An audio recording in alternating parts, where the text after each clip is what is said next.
Okay, so to continue, we're looking at the 4 Dharmas of Gampopa, these 4 teachings.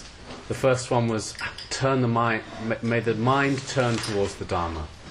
And we've looked at how to train our attitude in wisdom through practicing the 4 ways of changing the mind, or the 4 thoughts: precious human life, death and impermanence, karma, and the sufferings of samsara. The second of the 4 Dharmas of Gampopa is, may the Dharma follow the path. This is a really interesting statement, because it sounds sort of obvious. Well, of course the Dharma is the path. Why would we even need to say, may the Dharma follow the path? It's quite a strange statement. But the point of this statement is we want our practice to take us on a journey rather than be just like walking around in circles. Because our Dharma could become like going round in circles. And that's really a shame. Do you know what I mean? So it's the difference between going on a journey or just walking round in circles. What is it that makes our Dharma just walk round in circles, getting nowhere? It's when the motivation isn't right. So the second teaching, may the Dharma follow the path, is all about compassion and bodhicitta, the right motivation for practice. Without that pure motivation, our practice won't really progress. It will be like going round in circles. So the motivation of practicing for the benefit of all beings is what really makes our practice follow a journey and go somewhere. So let's look at the opposite first of all. Let's look at the negative side. When our practice is going around in circles, when it is self-centered practice, when our practice is self-centered, it's going to be not progressing. Self-centered practice is where it's all about, I want to get something out of this, I'm doing this for me. That is a trap that we fall into, because the self-centered mind is always going to get caught up in disappointment and feelings of not getting enough. And there is a risk of that happening in practice, but especially nowadays with this modern mindfulness movement. A huge risk. Because when mindfulness is just about stress reduction and trying to feel better, it becomes like going around in circles. When mindfulness has compassion at its heart, then that's very good. And of course the kind of mindfulness that Rob Nairn teaches and that's done at our centres is good. It's compassion-based mindfulness, but that's actually quite rare. Generally out there in the world, what's become very popular is a sort of well-being type mindfulness. Get yourself feeling good, like going to a spa. And the problem with that is when you're practicing meditation or mindfulness, whatever you want to call it, when you're practicing it to feel good, you're focusing on trying to get something out of it, and you're telling yourself you don't feel good.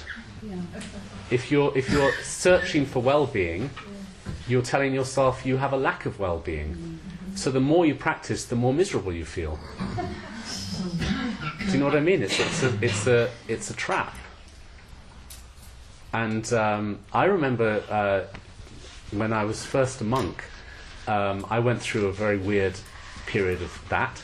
When I was first a monk, in my first year of being a monk, my job at Samye was to make the beds. I was the housekeeper.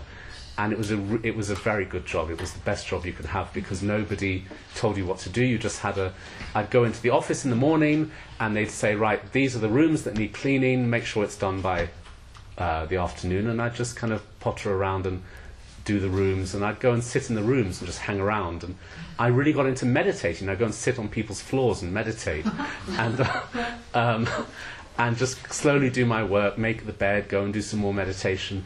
But it kind of got a bit unhealthy, because I'd walk around the monastery. Have any of you been to Samye Ling? It's very beautiful. There's lots of grounds and gardens and ponds and rivers and stuff. And I'd walk around and I'd just kind of sit down on rocks and meditate, and then walk off a bit and do some more. I was kind of almost addicted. And what happened to me was I started to get incredibly depressed, very unhappy. It was like there was a heavy stone in my heart weighing me down. And the more meditation I did, the heavier this stone became, and I became really miserable. So I remember I was walking in the garden and I saw Akon Rinpoche standing by in the garden somewhere, and I went up to him and I said, "Rinpoche, meditation's making me depressed."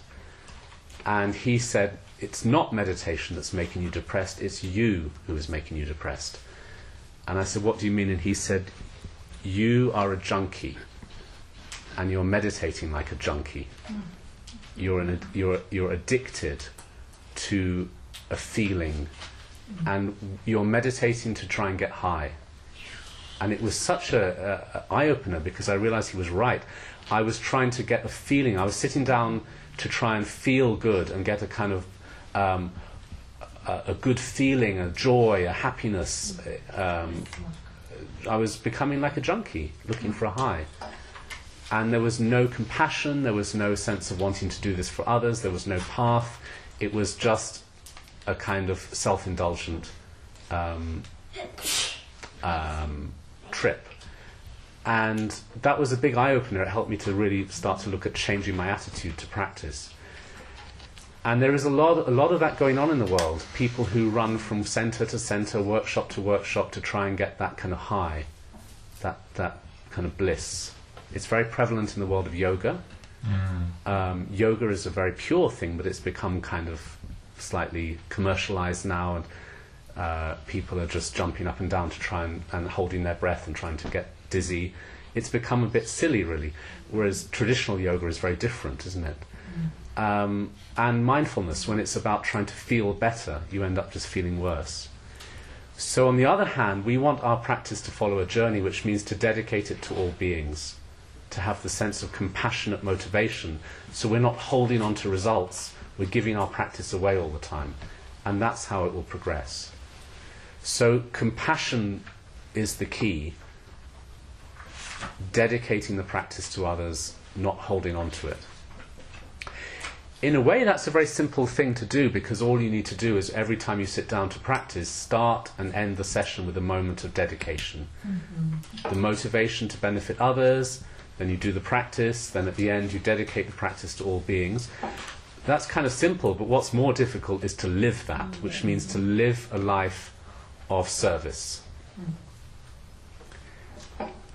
Which means to see yourself as somebody who's a servant to all beings. How can we serve others? And we can all do that. When you see homeless people, can you give them food? Can you give them help? When you see people suffering, can you try and help them? Obviously it's endless and there's only so much we can do. But can we serve? Can we do something for others? That's to living the compassion. And on a deeper level, can we stop blaming others for our problems? Can we see our enemies as our gurus? Akon Rinpoche once said, the fastest path to enlightenment is for people to abuse you. What he meant is that if you can thank your enemies and forgive, that's the highest path. So in a way, the more people who insult you and abuse you, the better, because then you've got more opportunity to forgive and to stop holding on to ego and move into a space of compassion. That's a hard path, obviously, but it is the path of transformation. It doesn't mean turn yourself into a doormat. It doesn't mean go and lie down on the street and say, walk all over me. But it means learn to forgive. That's the highest compassion. It's very easy to feel compassion for small, fluffy animals. But to feel compassion for the person who's hurt you the most, That's real compassion. So that's when our practice will start to follow a journey, because it stops being about us and becomes about others. When it's all about us, we're caught up in a cycle of egocentricity. The ego is like a whirlpool, just going round and round, going deeper and deeper into its own pain. Karmapa said, when we went to see him in I think it was in France last year, he gave a very powerful example. He said the ego is like being inside a metal box. You're suffocating inside that box, and wherever you sit inside that box, you can't breathe. We're caught in a cage. The ego is like a cage. There's no breathing space. So our practice needs to move beyond ego, and the way to do this is to motivate it for the benefit of all beings. Bodhicitta is the deepest aspect of compassion. Bodhicitta means compassion related to enlightenment. It means you're practicing for the enlightenment of all beings. Not just compassion to try and make people feel better. It's more than that. It's about dedicating your path to the enlightenment of all. Are there any questions about that? The second Dharma of Gampopa, may the Dharma follow the path, which means to generate compassion, and the practice is for all beings. Any questions about that? I know you've studied that a lot here at the centre, because this centre focuses a lot on the Lojong teachings, don't you? You have a Lojong group here, is it every Thursday? Or you have a lot of access here to good teachings on compassion training. So it's very good to explore those teachings more deeply over time. And I've been asked to mention that on the 7th of October there's the opportunity here at the centre to receive teachings through live stream from Samye Ling. Drupon Rinpoche, who was recently in South Africa, he's a very great master of meditation. He's teaching at Samye Ling on compassion on that day, methods for cultivating loving kindness, and those teachings will be live streamed through the internet to here. You can come and watch them here at the centre. So that would be also a very good opportunity to explore this more deeply. Any more questions? Yeah? Can I say something about that? Yeah, please do. Just to answer the big questions. Please do. Sorry, let me just stand up quickly. No, this is a good time to mention just that. a couple of things. The teachings are spread over from 9 in the morning till 4 in the afternoon. And Drupon Rinpoche, at Silver's request, has granted us the teachings, but it needs to be as regimented as it would be if we were sitting in front of Rinpoche. So if someone's coming, each person needs to commit for the full day. That's in the shrine room. There's no eating, there's no drinking. So it's not being streamed around the world to anyone who wants it. He's granted us access, but we need to treat it as if we were with him at a teaching. So there will be more information. It's 99% sure it's going to go. I think by tomorrow we'll start sending communication out. So that's the 7th of October, 9 in the morning till 4 in the afternoon. It's three sessions throughout the day, and there is a big gap in the afternoon, but again, anyone committing needs to commit for the full day. He's been very, very rigid. I know I'm repeating, and that's because they've repeated. Is it being streamed here and at Kensington? Yes, Kensington will be streaming it as well. Okay. Yeah. Do you have a strong internet connection? 2 meg I've asked. It should be fine, because Okay. it's just a YouTube, and we use Skype, we use YouTube. Oh, you're teachings, doing yeah. that with Ken, aren't Yeah, you? we do that with Yeah, Ken, great, so we should be great, fine. Great. Yeah. Okay, I will be around afterwards if anyone wants to ask questions, but that's really as much as we know now. If you want to know more about the course, you can go onto the Samye Ling website and look at that date, the 7th of October. And there's much more course information on there. Would the times be in alignment or allow for the time? Yeah, you need to allow for the time difference. I think it's an hour between the UK and yeah, so we'll get those right in our communication. Okay. It's a very rare opportunity. Yeah. Drupon Rinpoche is an amazing teacher, and to be able to receive live teaching from him as if you're in the same room, it's fantastic. Okay. Cool. Thanks. Sorry. Anything else? Any other questions? So I'm going to go through the next few Dharmas of Gampopa, but in less detail, partly because we're rushed for time, but more I wanted to actually spend longer on the first one, because that's where most of us are at in terms of just getting ourselves on the path and sticking with it. And these later ones we can look at in a little less detail because they sort of come later. So the first Dharma was turning the mind towards the Dharma. The second one was making sure our practice follows the path through compassion. The third Dharma is on the path may confusion be dispelled. May our practice actually work. May it help us to overcome our confusion, our delusion. We don't want to practice in a deluded way, do we? Now this, I think, is very much about having the right teacher. Because if we don't have the right teacher, it's like the blind leading the blind. So our practice will be deluded. We need guidance from the right teacher. So you've got Drupal Rinpoche on the 7th of October. That's a very good opportunity, is to get teachings from somebody who really knows what they're doing and to follow those teachings. Very often people use teachers more as psychotherapists, and that's not useful. Just go and pay a psychotherapist if that's what you need. The teachers are there to give us practice that we then do. Do you know what I'm saying?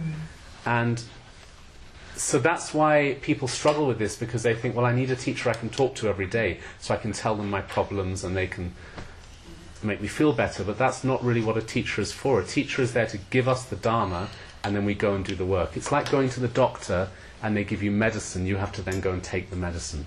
But the doctor will prescribe the medicine in the right way and show you how to take it. So we don't need to have a teacher we can hang out with. They're not our friend. And they're not our therapist, and they're not our sort of surrogate father or mother. They are giving us the Dharma, and then we practice the Dharma. I remember once we had a very big ceremony at Samye Ling. Situ Rinpoche, who's one of the heads of our lineage, very rare opportunity. He hardly ever comes to the West. He came to Samye Ling. And he gave this huge empowerment. It was a big thing. Hundreds of people were there. And I was kind of on the staff. I was involved in organising and dealing with people and where they should sit and all of that kind of stuff. So I ended up in a funny situation where then at the end of the empowerment, Situ Rinpoche went up the stairs to his apartment above the temple, and I was sort of one of the guards. All us monks had to be the bodyguards. And this person came up to me after the empowerment and said, "Can I go and get a blessing from Situ Rinpoche?"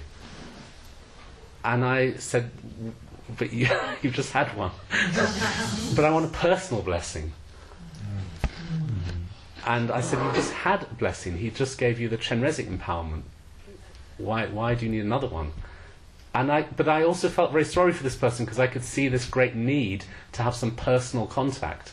The group blessing wasn't good enough. They wanted something very personal. They're looking for a father figure who'll tap them on the head and make them feel better. But that's not what the Lama is for. The Lama is to show us how to practice. Situ Rinpoche had given them a Chenrezig empowerment. Now they should go off and do Chenrezig practice to meet the Buddha within their own mind, rather than have somebody put their hand on their head and make them feel better.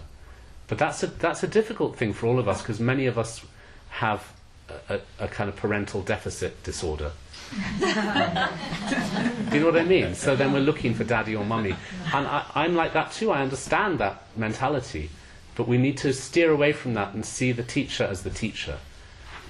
So you probably feel quite remote down here in South Africa, and the lamas don't come much, maybe once a year or once every 2 years, but that's kind of enough.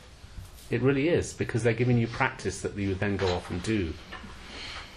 Even if you Drupal Rinpoche was here recently, I'm sure he'll come again. I'm sure Lama Yeshe Rinpoche will come back. Lama Katen, who's our new will be the abbot after Lama Yeshe Rinpoche, he will come more often. You will have access to these lamas, but maybe not every day, but you take their teaching and you practice it, and that's what makes you follow a path that's not deluded. Otherwise, our practice doesn't really change our mind, because we are being our own teacher, and how can the blind lead the blind? So to make sure that our practice dispels our delusion, we need a teacher who is not deluded, and that teacher is then going to pull us out of delusion. But we have to do the work. Any questions about that? Yes? Is it okay to watch someone on YouTube a teacher, or is that deluded? It depends who they are. It depends if they're deluded or not. But if you watch Karmapa, or you're getting teachings from a non-deluded source.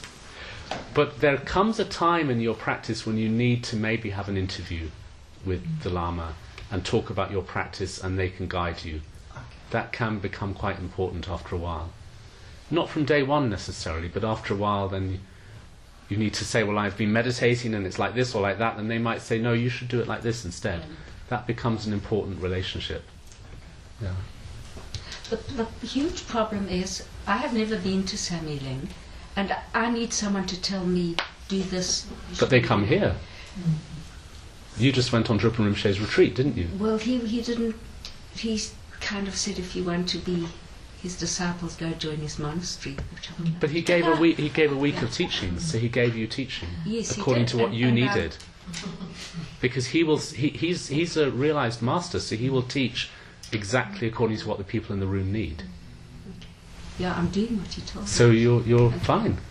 Yeah, you've struck gold.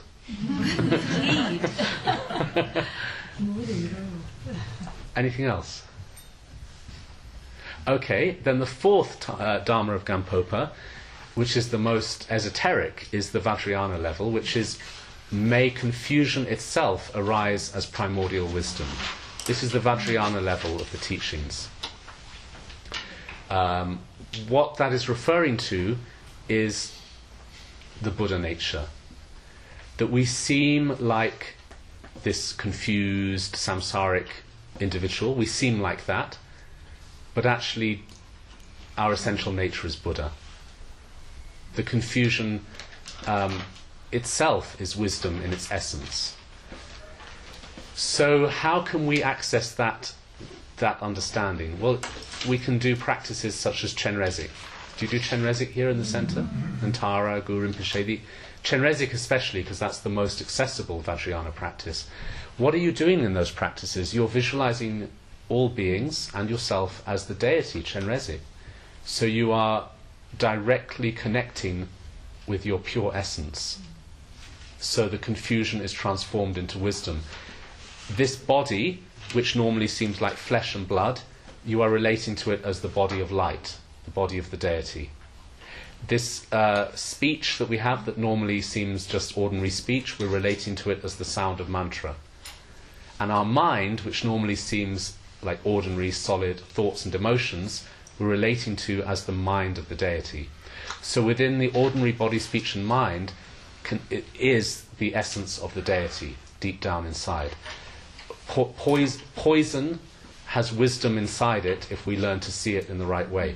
But the Vajrayana path is about directly seeing the essential nature of things. And so there are many levels of training with that, and one of them is deity practice, which is something you all do here, where you are seeing yourself as a deity, and seeing all beings as a deity, and seeing this samsara around us as the mandala of the deity. So that's something which we can all start to practice and learn this idea that our confusion is actually wisdom in disguise. There's a really beautiful book by Siddha Rinpoche called Awakening the Sleeping Buddha, and that really sums it up, that we are like a sleeping Buddha. There's a Buddha within us just bursting to get out. We're a Buddha trapped in the body of a samsaric being, and that is the whole notion of Vajrayana, that we are pure. Our essential nature is pure. We just look at ourselves and others in a deluded way, but the delusion itself is wisdom deep down inside. So obviously that's a very profound teaching which I'm not qualified to give, but I can at least point you in the right direction, which is to start by practicing Chenrezig. And through practicing Chenrezig, you will start to be working on that idea of everything being pure deep down in its essence. And that's the fourth teaching of Gampopa, that actually everything is pure within, which is the sort of basis of all Vajrayana practice. It's the foundation of everything in Vajrayana. So any more questions before we stop? We've got 5 minutes left. Anything else you'd like to ask me about tonight? I can tell a little story Okay. about also a teacher that also was doing her practice, and she started feeling like all this like magnificent feeling and buzzing and whatever. And she went to a teacher, the Lama, and as she was walking there, she said she felt like I've hit on something, you know. And she expected him to say like, "You're amazing." And when she walked in and she said, "I'm doing this, I feel like my body's buzzing and I'm getting like," we said, "How?" So he said, so what? Like, so what? And then I had an experience where I came to a teacher and said, "You know, I get these faces that like manifest sometimes in the candle." And he said to me like, "Yeah, so lots of people see that." And I'm like, "Oh, okay." You know, it's just that. So we're not practicing to get high. We're not practicing to have fantastic experiences. We're practicing to benefit others. Yeah. So it's about the attitude, isn't it? About the attitude. Anything else? Is there a difference between mindfulness training and meditation as the Buddha taught? Meditation as the Buddha taught? Well, how are you defining mindfulness training? Because the Buddha also taught mindfulness. The Buddha taught the 4 sutras of mindfulness. Yeah. Mindfulness of body, of breath, all these things. So when you say mindfulness, what are you referring to? They seem to, as I have been taught them, and as Drupal Rinpoche was telling us how to meditate, they seem to be quite different. In that meditation, he said, do short bursts and hold your mind on your support. Yeah. In mindfulness, you kind of stay with the thoughts. You stay with the thoughts. What do you mean? If a thought arises, I'm not necessarily distracted. I can know I'm thinking. Right. If I'm, as I understand it, if I'm doing what Drupal Rinpoche says, I don't allow any thoughts in. I just stay in. That's probably. I doubt he said that. He didn't Because say that that. sounds like you're repressing your thoughts. Yeah. What he probably That's said is exactly. focus on your breathing, and when your mind gets distracted by the thought, come back to the breathing. But I'm sure he wouldn't have said block the thoughts. I'm sure he would have said hold your mind on the focus, and of course when it wanders, keep returning to the focus. So mindfulness is a bit like that too. Yeah, sure. So my understanding of mindfulness is just to observe the mind instead of suppressing whatever is happening in the mind. Mindfulness is about being present. And whether you're using a support or not a support, there are different ways. Mindfulness is what you do when you practice meditation. What's got confusing is that in the last 10 years, this whole thing has happened in the world called mindfulness, which is actually Buddhism in disguise. Even John Kabat-Zinn, who's meant to have invented mindfulness, said in one of his books, this is Buddhism by stealth. It's Buddhism for people who don't like religion. And it's become quite mixed up with Western psychology and a lot of other things, but it all comes from Buddhism. Buddha taught mindfulness. He taught it, and now it's become a thing of its own. And some of it's good and some of it's not so good. It depends on the teacher. Just like the yoga. Yeah. Commercialized. Depends on the motive. It can be commercialized. Yeah. I mean, it can be. It can be. People have accused me of commercializing it because I work with Google, I work with Facebook, I work in big companies. For me, it doesn't feel commercialized because I don't get paid for it. And also, what I teach them is not John Kabat-Zinn or Rob Nairn or any of that. I teach them meditation. That's all I know. So I'm teaching it. They want to call it mindfulness. That's fine, but I'm just teaching them how to meditate. It doesn't feel commercialized. I just think things that have come up, like The Secret, and they've simplified things so much that it's watered down. The principles are so watered down. Yeah, I mean, Lama Yeshe actually quite likes the film The Secret. And he made us watch it at Samueling once, and he said, ignore all the stuff about getting a new Mercedes, but look at the idea of visualizing. He said it's being a bit, he said they're using it for the wrong stuff, but the notion is quite interesting. Yes? I just want you to go over again. If we're trying to use our deity practice Yeah. to try and become a little bit less deluded, Yeah. with the creation of the deity, Yeah. so you're trying to create a purer Yes? body. The mantra would be that clearing of the speech as such. Yes. And then the dissolution, is that trying to clear your mind? No. When you practice the deity, you're purifying body, speech and mind in one go. The body is the deity, the sound is mantra, and thoughts and emotions are the deity's mind. You try not to cling to them and try to rest in a state of inherent purity.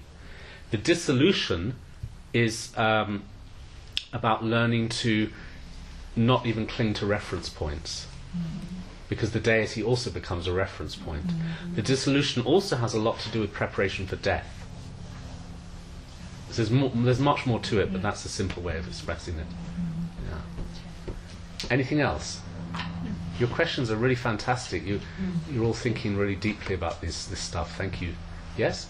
I've been struggling with a lot of confusion for a couple of years about really enormous decisions to make.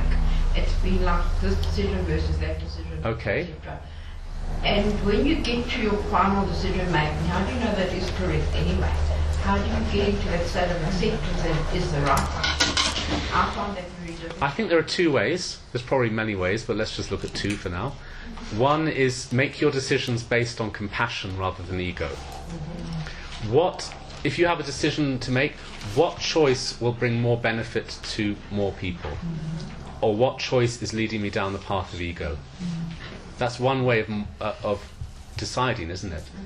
I think another thing is, how does it feel in your body? When you have a decision, try one out and see how it feels, because your body never lies. Do you know what I mean? Yes. I think that really helps. Yeah. Thank you. Thank you. Anything else? Yes? Like, is there anything that you can prescribe to like begin a proper path of like compassion? Because I know when I start like the whole dedication before I start any spiritual type of practice, when I say it, I kind of do feel like an emptiness when I say like I feel this for the benefits of all sentient beings and stuff like that. I can't lie that deep down inside, I know that it's like I'm not really feeling like that true compassion. It feels kind of artificial, yeah? Yes, it's almost like artificial, but I'm just saying it because I know that's what I'm supposed to be saying. Yeah. So like, do you have anything to like you can prescribe to help me actually get into the proper state of mind in order to conduct like?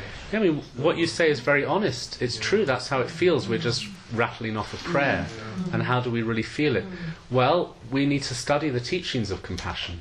So, 7th of October, Drupal Rinpoche, that's what he's teaching. And every Thursday here at the centre there's a Lojong group. Come to those things and study those things, because then you're letting your mind tune into the qualities of compassion. Otherwise it just becomes an empty statement. You have a question? Yeah? Why do you work for Google for free? I mean, don't you have to get paid? I mean, they have so much money. Do they make a contribution to Samye Ling? Yeah, what they do is I make them give money to the monastery, but I don't get paid. But what I do is I ask them to. That's how we build centres in the UK at the moment. There's other ways too, but what I do is I ask them to donate money to Samye Ling, and then Samye Ling uses the money to build centres. So Google are contributing to peace in the world because they are helping us to build centres. So it's a really nice use of their money. So the work you do in South Africa, you donate that money to centres in South Africa? They're not paid. I've got to try. What about Africa? Good idea. What about Congo? This weekend they're not giving anything to anybody, because it's not Google offices, it's people from Google internationally are coming together in South Africa to hold a conference on education. I'm not working in the Google office. It's a conference, so all they did was buy the air ticket. There's no payment or donation to anybody. But it's a useful step. It's a useful step. Anything else?